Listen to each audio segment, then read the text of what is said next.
করছে। কি হয়েছে এমো? চিল্লাপাল্লা করছো কেন? কোনো প্রবলেম? দেখো কাশিম ভাই কি করছে, পাতিল ভর্তি করে দুধ দিছে। ধরো তো, এটা অনেক ভারী। আরে তাই তো। কাশিম ভাই, এত দুধ কেন দিয়েছেন? আমাদের এত দুধ তো প্রয়োজন নাই। আমরা পুরো বাড়িতে মানুষ মাত্র 2 জন। আপনি এতগুলো দুধ দিলে দুধগুলো তো নষ্ট হয়ে যাবে ভাই। এতগুলো দুধের প্রয়োজন নাই, আপনি নিয়ে যান। আমাদের যতটুকু অতটুকু দিয়ে যান, নিয়ে যান। ভাইজান, আমার তো গরুটা বেচতে দিতে হইব, এই জন্য আর কি বেশি করে দুধ দিয়ে দিলাম। কি বলতেছেন? গরু বিক্রি করে দিবেন মানে? আপনি যদি গরু বিক্রি করে দেন আমাদের প্রতিদিন দুধ দিবে কে? আর তার চেয়ে বড় কথা, এই এলাকার মধ্যে আপনার গরুর দুধ সবচেয়ে ফ্রেশ। মানে বিয়ে করার পরে আল্লাহর কাছে অনেক করে চাইছিলাম, আল্লাহ আমার ঘরে একটা ফুটফুটা মাইয়া সন্তান দিও। আল্লাহ আমার কথা শুনছে, আমার ঘরে ফুটফুটে একটা মাইয়া সন্তান দিছে। কত সুন্দর আমার ঘরে সংসারটা চলতেছিল। গরু, আমি, আমার বউ আর আমার মাইয়া প্রতিদিন আপনার ঘরে সবাই গরুর দুধ দিতাম, আর এটা দিয়ে আমার সংসারটা খুব সুন্দর চলত। কিন্তু হঠাৎ করে যে আমার সংসারে এরকম একটা বিপদ নেই আসবো, এটা আমি কোনোদিনও চিন্তাও করতে পারি না। আমার মাইয়ার ক্যান্সার হয়েছে, এতটুকু একটা মাইয়ার ক্যান্সার হয়েছে আমার মনে।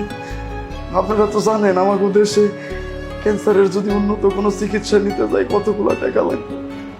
আমি সামান্য দুধ বিক্রি করে খাই, এতগুলো টাকা আমি কই পাবো? কারো কাছে যায় যে কমু যে আমারে কয়টা টাকা ধার দেন, কয় টাকা আমারে ধার দিব, আর আমারে টাকাই বা দিব বেটা। এই জন্য চিন্তা করছি যে আমার গরুটা আমি বেচতে দিব, তারপরেও যদি আমি আমার মাইয়াটারে বাঁচাইতে পারি।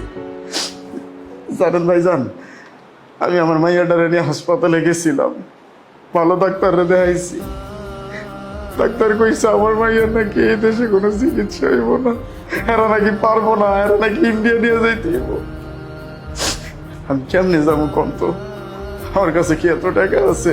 প্রতিদিন আপনাদের কাছে দুধ বিক্রি করি, মাস শেষে আপনাদের কাছ থেকে টাকা লয়ে যায়, কয় টাকা আমি কামাই করি।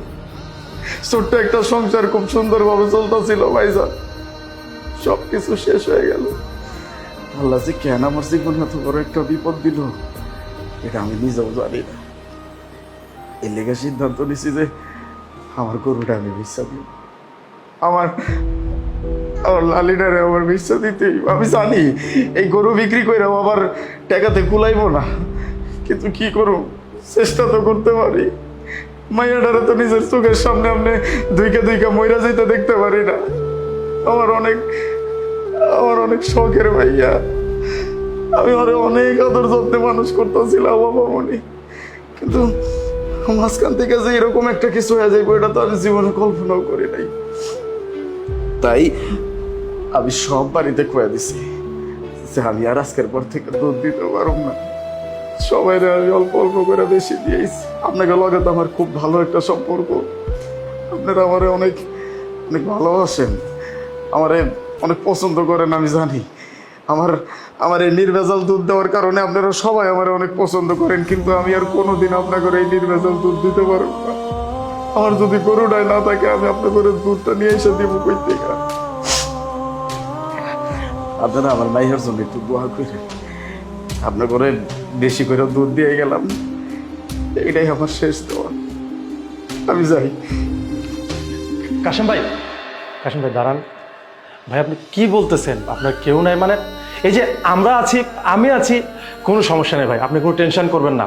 আপনার মেয়ের চিকিৎসা হবে, আপনার মেয়ের সুন্দর চিকিৎসা হবে, চিন্তা করবেন না। যত টাকা লাগে এই যে আমি দেবো আপনার মেয়ের সকল চিকিৎসার টাকা। আসলে কাশিম ভাই জানেন, আমাদের বিয়ের অনেক বছর হয়ে গেছে, আমাদের কোলে কোনো বাচ্চা আসেনি, কিন্তু আপনার কোলে এত সুন্দর একটা ফুটফুটে বাচ্চা আসার পরে আল্লাহ দেখেন আপনার বাচ্চার ক্যান্সার দিয়েছে। ভাই বাচ্চা না থাকার কষ্টটা যে কি সেটা আমরা বুঝি। ভাই আপনি কোনো টেনশন করবেন না, আল্লাহর রহমতে আপনার বাচ্চার ভালো চিকিৎসা হবে, সুন্দর চিকিৎসা হবে। যত টাকা লাগে এই যে আমি দেবো, আপনি কোনো টেনশন করবেন না ভাই। হাসা কথা কইতেছেন ভাইজান? আমার মাইয়া সুস্থ হয়ে যাইব, আমার মাইয়া আমার কোলে ফিরাইব, সত্যি কইতেছেন?